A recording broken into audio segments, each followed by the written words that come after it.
or is it one of those side little villages? Yeah, it's kind of not really any reason to drive through Beaton, but...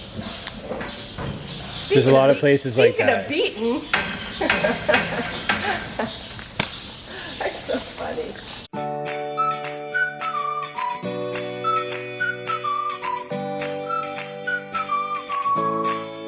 So the pity party's over, and I do apologize for my last video and my gloominess. What I typically do when we run into problems on the farm is I have 3 people I contact, and number 1 is Mark, of course, because I have to vent and feel sorry for myself for a while. The other 2 people that I talk to are my vet, Dr. Rex Crawford. He's my vet from Orangeville. Also, the other person I talk to is Jamie, my feed guy, Jamie O'Shea, from Grand Valley Fortifiers. Those 3 people are my teammates. So when things go wrong, we figure out what the next steps are as to diagnosing what the problem is. And once we hopefully figure out what the problems are, then we can move forward with a treatment plan or just next steps. So in this case, the last group that I scanned, which was on my last video, was a disaster, but it seemed to be that one group that were bred with the Ritos. So after I did that video, I took a morning just to gather my thoughts. I called Rex, my vet. We had a really good chat as to, you know, what could be the problem. My biggest thing was I was really thinking we were dealing with a ram issue.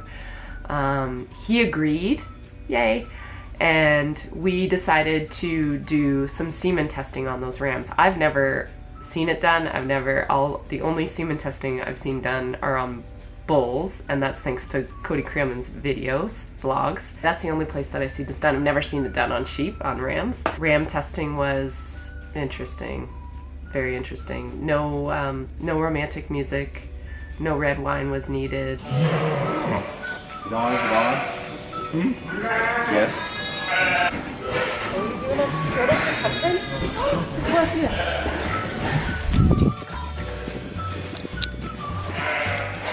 I wonder if I can see. Oh, scrotal circumference. This is a real thing.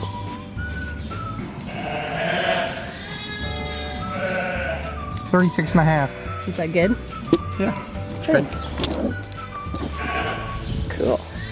Okay, now you're gonna need me? Now you're gonna catch. I'm gonna be the catcher? This is the probe. Oh god.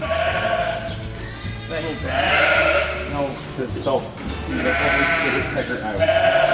So you try to keep this penis there. Okay. So put it right in there? Put this thing right in Well, there? you can wait a minute. Okay. A few inches later. Yeah. That's a sample. That's great.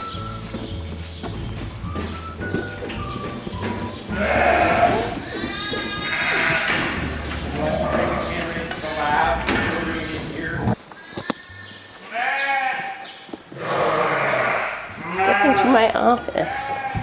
It's hot in here, Rex. Holy crap. It's supposed to be 35 somewhere near the I see. microscope. It's just much easier to do it this time of year. Okay. No, I'll screw up here. Then in February, March, when we do most of the bulls that we do. It's probably nice in here in February and March. We put a drop of semen on the microscope slide. And then put a cover slip on the semen. And then I'm evaluating it for gross motility first.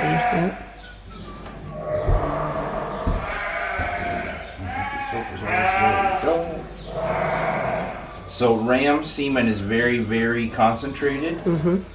So there will be somewhere in the neighborhood of 1 billion sperm per milliliter. Okay. So he didn't give us a huge sample. He gave us but there's like something like, I can't read my units on here.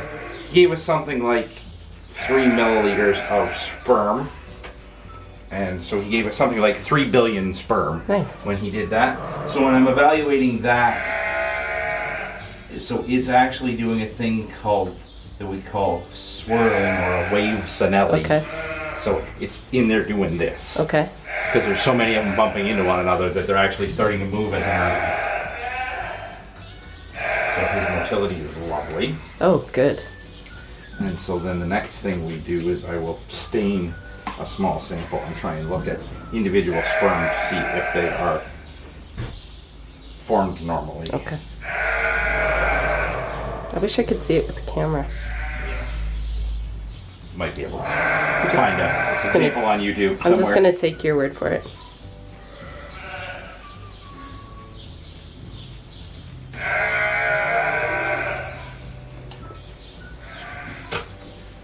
So what does that do? So we're staining it so that I can see the individual sperm easier, and I spread them out so that they're hopefully, I've got some that are only one layer thick. Gotcha.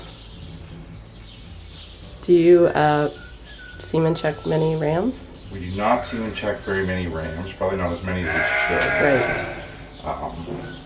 So I semen test a lot of bulls. Bulls. Should sheep producers test like once a year? So it's not a bad idea to. Often we end up doing semen tests when we have a suspicion of a problem. Okay. Because it's not all that common for us to have failures. Right. And it starts to cost money. Quite a bit of money to do for most of them being normal. Right. Is the hard part to justify sometimes, but certainly if we find, anytime we find anybody that's a problem, we think, why didn't we do this 6 months ago and know this before we didn't hindsight have any lambs born when we wanted them to. So you can see them? Yep. These sperm look quite normal. Okay. If you have normal sperm, but if you have normal is normal. Pretty normal with a trillion sperm there? Yeah. Okay. We did find some pretty interesting things that were happening, and it answered some questions. So we did a semen test, and we also did some blood work just to make sure there's nothing else that we're missing. Hate doing blood work because I always find we're gonna find something, and I don't wanna, sometimes I don't wanna know. I don't wanna know. We are doing that just to be proactive and to be on top of any diseases that we need to be controlling. Maybe not, or is it one of those side little villages? It's kind of not really in Rather beaten, but there's a lot of places like that. Speaking of beaten. That's so funny. Rex didn't think that was funny. I thought it was funny. It's just a small glimpse of what I have to deal with every day. I think at least you lubed it up. Yeah. I'm a nice fella.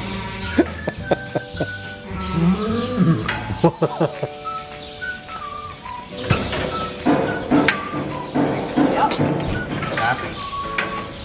Well, he's happy.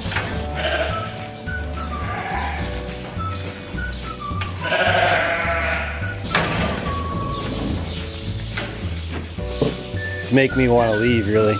We tested 8 rams. Out of the 8, 1 did actually prove to have abnormal sperm. And what he was finding was about 20 to 30% of the sperm didn't have heads on them.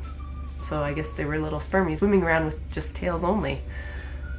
That could be like a dating site, just tails only. Oh, that was a bad joke. So he said in this case, in that group, because it was a small group, 1 ram could make a pretty big difference because there's not a lot of rams in that group to make up for the one that missed. We're hoping that was the problem. We'll wait on those blood tests just to confirm that there is nothing else going on. But it is making my next breeding group huge. I think now, because of these bottlenecks of the 2 scans that I've missed, I'm going to need to breed 200 ewes. So I am reverting back to my old system, which was giving each ewe the opportunity to come into heat twice. So if they did not get bred on her first heat, which should be about 24 to 36 hours after you pull those cedars, she should repeat in 17 to 21 days later. So that is what I used to do. I was hoping to get away from that just because it drags out lambing. I think the goal now is to clean up these breeding groups and to get more animals pregnant. That's going to take maybe 2 cycles, and that's fine.